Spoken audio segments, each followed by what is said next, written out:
It's Adam Chapnick with the Security Token Academy, and we're here with Eric Gravengaard, the CEO of Athena Blockchain. Thanks so much for being with us. Oh, thanks for having me. All right, so Athena Blockchain is a company maybe has fallen under the radar for some of the people watching. So what is it that you do? You do a lot, and it's very important, but people may not know you. Within the Athena brand, we do a lot. Okay. I'll talk a little bit about what Athena Blockchain does, and then I'll tell you what other things I'm interested in. Please, even better. So Athena Blockchain was started earlier this year to be a boutique investment bank for blockchain companies.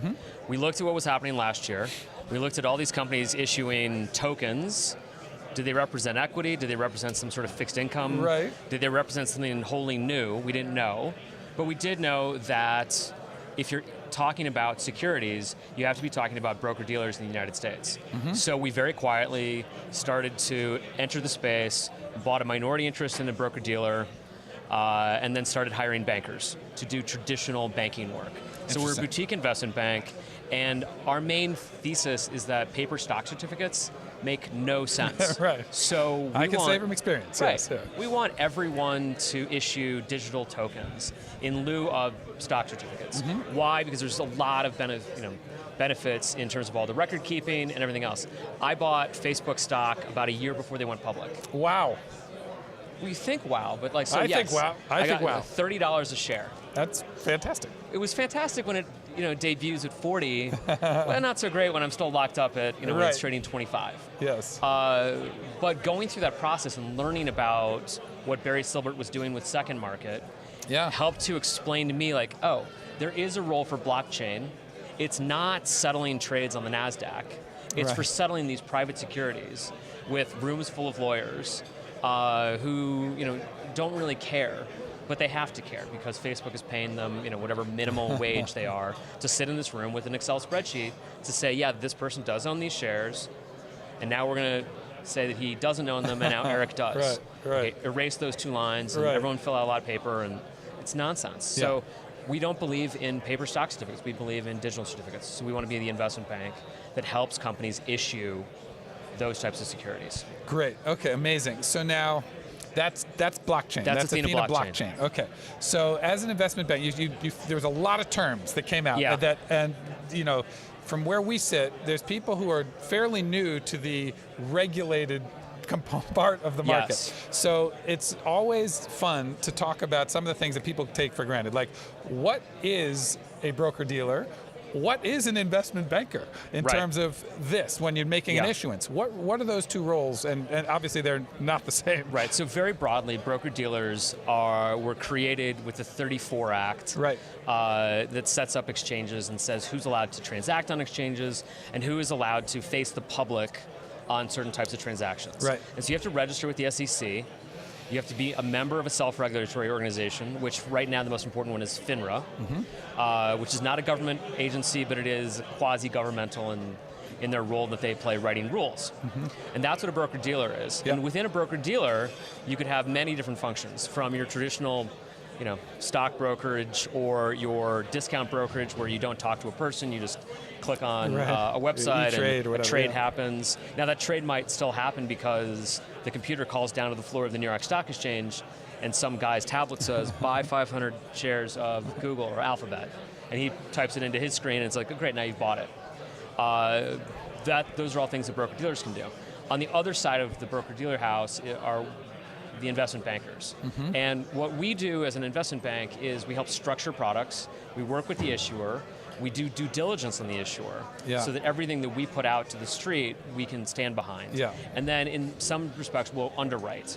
So we'll say, this is a good security, we're buying some of it on our behalf, and then we'll sell the rest of it to people on the street. So we'll go out and solicit offers. And we can do that either publicly or we could do that privately. It depends on the nature of the placement. Right, so there's a ton of things that are happening there that are governed by the FINRA rules, the SEC rules. And I think a lot of early issuers are truly shocked to learn that they're not allowed to do any of those things unless a lot of boxes have been checked. I think everyone was a little bit confused because Bitcoin and Ethereum got out so quickly and quickly became, well, they're now considered commodities. But there was no company behind, there's still no company behind Bitcoin. And to the extent that the Ethereum Foundation is behind Ethereum, Like maybe you've invested in the success of the Ethereum Foundation, right? But a lot of the price run up in Ethereum had nothing to do with the Ethereum Foundation's good work. So I think you could make the case where that's not true.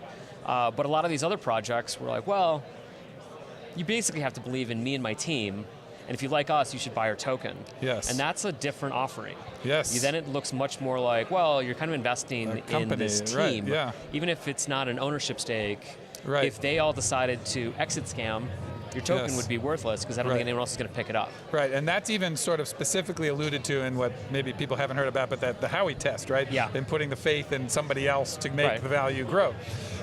So at Athena, you guys believe that the future is digital, obviously. Yes. Where do you see the biggest use cases, like at first, or do you see it as a logical progression of use cases? Maybe not. I think there's a lot of things. So we got started, and what our brand is maybe a little bit better known for is Bitcoin ATMs. And a Bitcoin ATM is exactly what you think it is. Yeah. It's a machine, you walk up, $100 goes in, Bitcoin goes to your mobile phone.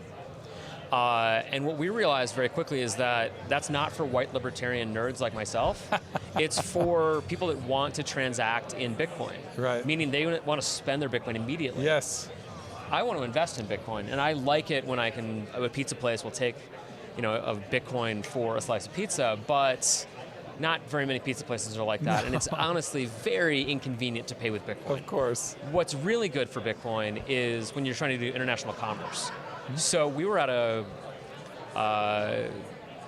we were in Bogota last year at the Latin American Bitcoin Conference, and we had a Bitcoin ATM set up, and we very quickly realized within the first hour of being there that the sole function of that machine was for people to come in out of the airport. They have no local currency. They realize they can't buy a cup of coffee with Bitcoin. They can't buy a cup of coffee with $1 because it's not accepted. And so they were pouring Bitcoin into our machine to get out $200 of walking around money. And that's what Bitcoin is really good for. It's a universal currency that everyone can have. Yeah. So whether you're trying to buy a car part from a guy in China or trying to get $100 to walk around Colombia, Bitcoin's a great currency for that because it's decentralized and it lets you hop over all of those intermediary banks, which in some cases are not just don't offer you access to your cash or don't offer you the functionality that you want with your money. Sure, or they're closed. Right, or they're closed. Right? That's the thing, right? These stores close, banks close, Bitcoin doesn't close, ATMs don't close. So where do you see the future of security tokens most, I guess, as the most exciting place? Is it going to be in the tokenization of assets, like my house, I'm going to be able to sell my neighbors like 3% no one wants your house. Sorry. Right. Okay. There's no liquidity for half of your house. Right. No. Okay. Then where's the exciting I think we're in application? such early innings right now that it's very hard to say. Right. That said, I think there is a real use case for things that have fewer than 200 or maybe fewer than 2,000 investors. Okay. Where they can build a community around the ownership of stock or something else, and that investors can get some liquidity for that security. And it's not going to be great liquidity. I mean, if you're talking about tokenizing maybe a 100-unit condo building in Florida, you might have 300 investors. Yep. Most of them are retirees. They don't need to sell, except for that one guy that really does want to sell. Right. And so what does he do right now? He has to go to his attorney and say, okay, you put me in this thing. How are you going to get me out? Do you have any other clients that want to take my place? Right. And the attorney's like, yeah, I'll find somebody, and that might take 6 months. Yes. This tokenization allows that investor to go to an ATS, a broker-dealer, prove to them that he owns this asset. Right. That attorney knows he owns the asset because he helped him to get into it. Right. But no one else really does. Sure. The token will help him to prove that he's the owner, and then he can put up an offer to sell it. These are not going to be heavily traded. I can't imagine us saying, "Oh, look who just moved in. Now we need to buy," or there was really good foot traffic at the rental office today. Yes. So therefore, we should be buying up this development. Those things aren't going to be happening. That's interesting. So yeah, that's a good observation. You're not going to get market makers to come in and say, "Oh yeah, we're a penny wide, 10% of the building up." There's no market for that. So you guys are also a market maker.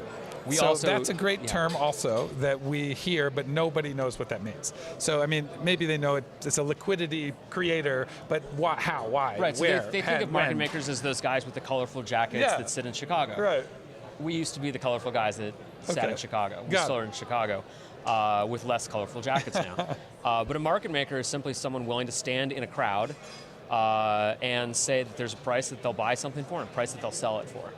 And in the case of digital assets, or really just any electronic market, it's people who have computers that can make up those same decisions. Yeah. And they're indifferent to whether they buy next or sell next. Yep. And they're going to make a fair price no matter what.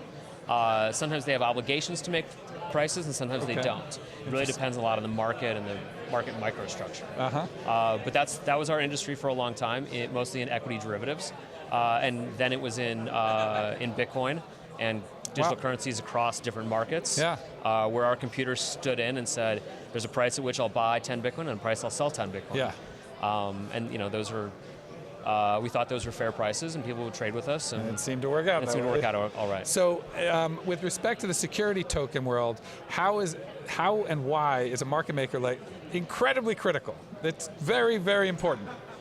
When you own something, you want to know that there's a price that you can sell it. Right. And it may not be the world's best price, but you want to know if I need it to be gone tomorrow, there is a price. Yep. And that's a natural part of price discovery.